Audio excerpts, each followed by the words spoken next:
भगवान केदारनाथ, भगवान बद्रीनाथ, गंगोत्री जी, यमुनोत्री जी की ये भूमि है।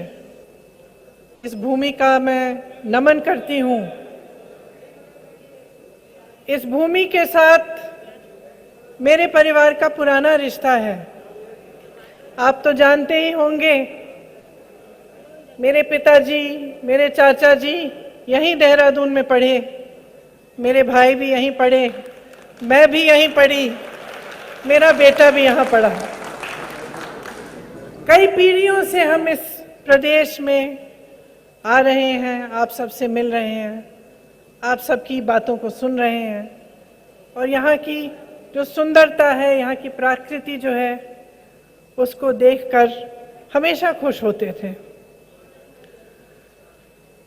लेकिन आज यहाँ आकर इस देवभूमि में जिस तरह की सरकार चल रही है, उसको देखकर दुख होता है। मैं कहना चाहती हूं कि ये दुख क्यों होता है। ठीक है, हर सरकार आती है, जनता की समस्याएं होती हैं और जो विकास है, चाहे कितना भी कोई सरकार करे, वो कभी पूरा नहीं होता। तो हमेशा ये एहसास होता है कि चलो और काम हो सकता था। लेकिन सबसे बड़ा दुख तो इस सरकार के कार्य को देखकर इसलिए होता है क्योंकि इन्होंने कुछ नहीं किया। इन्होंने जितने बड़े बड़े वादे आपको दिए, जितनी आशा से, उम्मीद से आप सबने इनका समर्थन किया, उसको तोड़ दिया है। जहां जहां मैं जाती हूं, बहुत स्पष्ट होता है कि पिछले 5 सालों में कुछ काम नहीं किया गया।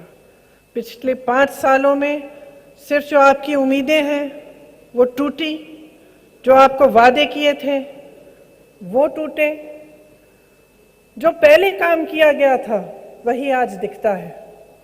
जो हमारी सरकार के दौरान विकास का कार्य था वही आज है, उससे आगे कुछ नहीं किया गया।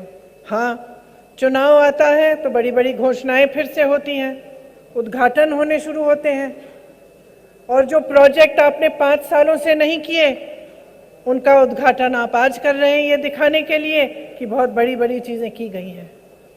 इस सरकार ने जितना पैसा, जितना धन विज्ञापनों में खर्चा है, कि सिर्फ यहाँ उत्तराखंड में नहीं, सिर्फ उत्तर प्रदेश में नहीं, लेकिन दिल्ली में उत्तराखंड और उत्तर प्रदेश के विज्ञापन दिखते हैं।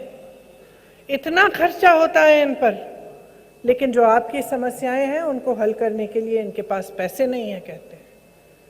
जब हम घोषणा करते हैं कि हम कुछ करना चाहते हैं, वो सवाल उठाते हैं कि पैसे कहाँ से आएंगे। सच्चाई ये है कि पैसे हैं। सच्चाई ये है कि रोजगार के लिए खाली पद हैं। सच्चाई ये है कि सरकार की नीयत ठीक नहीं है। अगर ये करना चाहती थी तो कर सकती थी। सच्चाई ये है कि आपको डबल इंजन की सरकार का वादा किया, लेकिन आज स्थिति इन्होंने ये बना दी है कि पेट्रोल डीजल इतना महंगा है, इनका ही इंजन ठप हो गया है।